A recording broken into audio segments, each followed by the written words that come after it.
What's up, Bug Brigade? Welcome to the donut hole. Okay, I just watched Twice Baked Jake. He had a video about vintage versus modern cards. A lot of great insight in this video. I highly recommend that you go over there, hit him with a sub, watch that video. This boy is full of knowledge.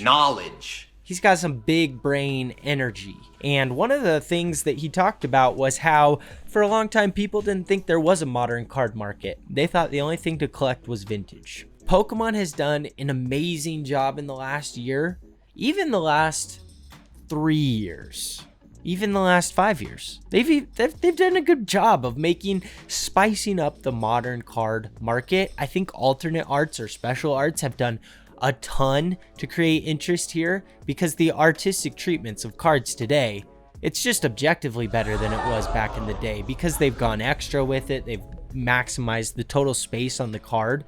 Nothing against the original artists. It's just they've had to escalate and continue improving and besting themselves. And I think they've done it. Just look at like the Umbreon VMAX alternate art from Evolving Skies or the Gengar VMAX alternate art from Fusion Strike. These are incredible cards, very special.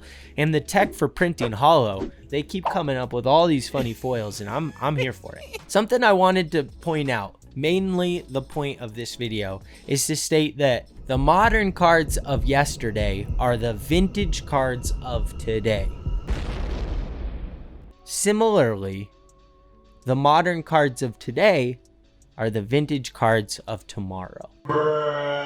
And what really contributes to the value of what we will view as vintage cards in the future or what we value as vintage cards today is kids. Hear me out. Children collecting a hobby. There's something about childhood. Your enthusiasm and zeal for life is unmarred by the harsh realities of the human condition.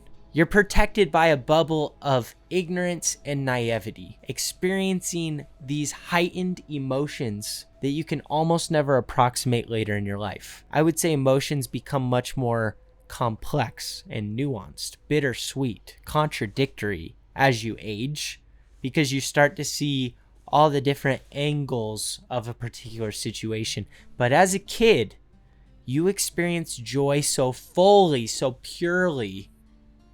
It's what creates this effect of nostalgia, which is such a powerful market-driving phenomenon. And nostalgia is what creates the majority of the value in vintage Pokemon cards now.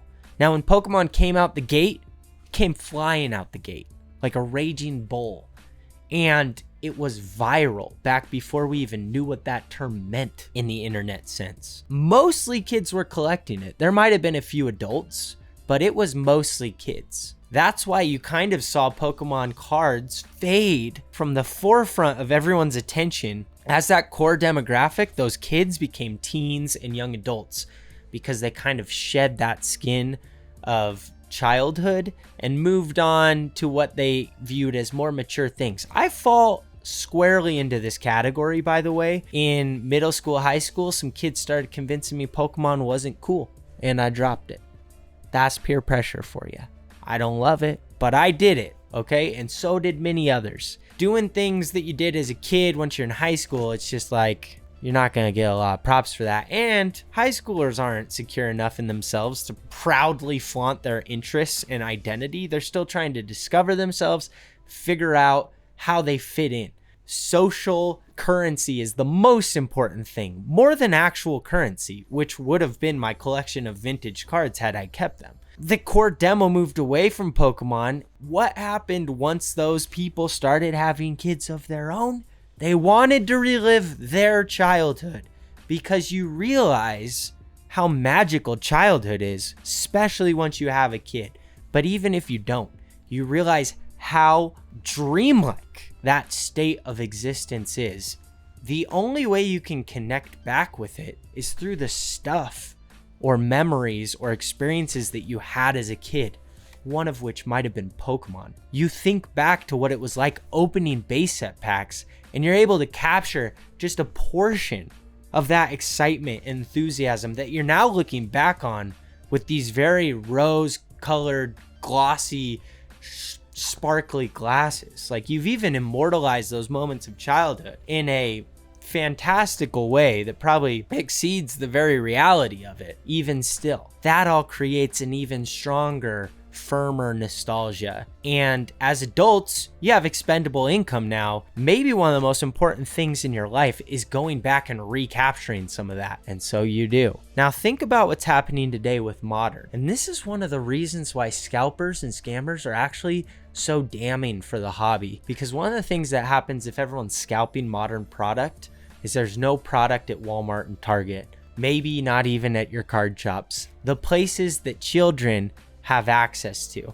A lot of kids aren't on Amazon placing bulk orders or on eBay bidding up a case of product. If kids can't get cards at Target and Walmart, if the hobby's inaccessible to a younger demographic, there's not much hope for modern cards. Because the people in the future who will value this era of Pokemon cards, what we're referring to now as modern, the people in the future that will value that the most are kids. Kids who are engaged in the hobby today and in 20 years will be looking to reconnect with these moments that they've lost. I'm opening packs all the time and it's fun. I still enjoy it. But do you think I'm going to look back in 20 years when I'm 40 or 50 and think, boy, I'd really like to reconnect with my late 20s, early 30s? Do you think I'm really going to be that concerned with connecting with that particular age? Not really. We're all interested in connecting with our youth because that's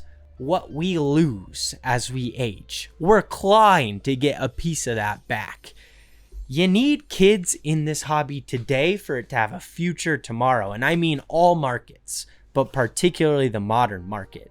I think the value could go up with just the collectability. And there are more collectors now than ever. There's more adults buying Pokemon cards now than ever. But that's not going to create a similar swell in the price and value like we saw with the original cards unless there's kids involved. Because I'm telling you, you can't put a price tag on reconnecting with your childhood. And that's where huge value is going to be extracted. So here's my final thoughts. I think modern cards are in a great spot, especially today as we start to see more product on the shelf. I have kids who love Pokemon because I love Pokemon and I introduced it to them. I'm also supportive of their interest in Pokemon, which a lot of kids from the late 90s, early 2000s couldn't say. A lot of those parents were like, this is ridiculous. I can't believe my kid likes this stuff. Today, you have this really, really supportive cross-generational bridge that's been built. People of my age range are having kids and having this synergy and support for each other when it comes to engaging in this hobby. So the future is potentially, arguably, brighter than ever. Because where we had to fight against the resistance of a parental force, today children have this support of that parental force. If they can find product, if they can go to Walmart and still pick a couple packs off the shelf. Kids aren't looking to buy booster boxes for the most part, but they gotta be able to snag a blister here and there or a box set. I know there are many kids, based on just friends of mine and their children, who are being pulled into Pokemon, and I love to see it because I think that is truly the best indicator of where this hobby is going to go. And if you're a collector, you should be rooting for this too, because like I said, no one will have more power to drive up the value of your collection, your modern collection especially, than the children of today as they become adults in the future. We'll talk to you later. Peace. Pull the shiny Charizard, I'm feeling so alive.